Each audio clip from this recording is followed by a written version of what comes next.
হঠাৎ মহিষ পালন এই কাজ করতে করতে আমার কলার বাগান ছিল, অল্প কলার বাগান ছিল। আস্তে আস্তে করতে করতে 1 বিঘে 2 বিঘে 5 বিঘে করতে করতে এবার আমার 50-60 বিঘে মতন কলার বাগান করেছিলাম। কলার বাগান করে এই টাকা পয়সা মনে করেন যে একবারে কাটি কুটি এক জায়গায় করে 7টা মহিষ কিনে নিয়ে আসি। আশা করছি যে মহিষের খামার করবো।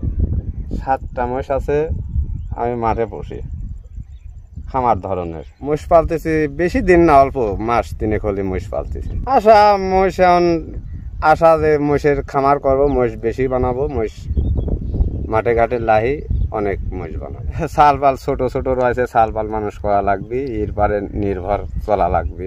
ভাটার কাম করছি, মাটি কাটেছি, অনেক রকমের কাজ করেছি, রিক্সা চলাইছি, ভ্যান চলাইছি, বহুত রকমের কাজ করেছি। মাঠে মনে হয় 3-4 বিঘে ভূমি আছে, আমরা 3টে ভাই ভাগযোগ করে খাতি গেলে পারে কিছুই থাকে না। এই জন্যে বড়টাই খায় দেয়, ও খায় আর আমরা এদিক সেদিক করে খাই।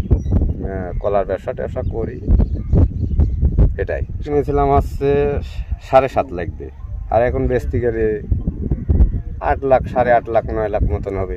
9 লাখের উপরে যাবে না 3 মাসের মধ্যে। মহিষ পালন লাভ না, এর পিছনে তো কোনো খরচ করিনি।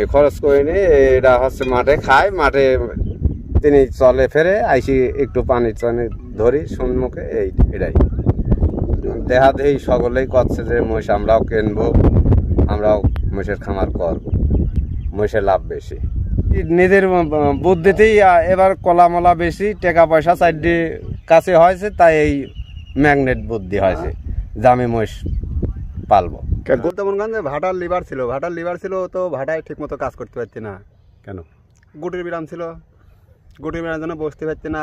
পায়খানা ফিরতে গেলে রক্ত করতে, পায়খানা ফিরতে গেলে ভাড়া সে আর ফিরতো না। ওইটা বলার দরকার নেই যে উনি তারপরেও সঞ্চয় করে গল্পটা। হ্যাঁ, ইট ভাটা। হ্যাঁ, ইট ভাটা বলেন।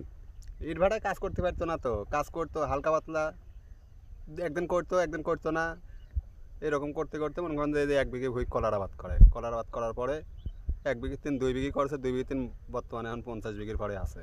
তারপর এখন মহিষ কিনেছে 5টা, আবার কেনার জন্য আক্রমণ করতেছে। 7টা কিনেছে, হ্যাঁ 7টা কিনেছে, আরো কেনার জন্য আক্রমণ করতেছে।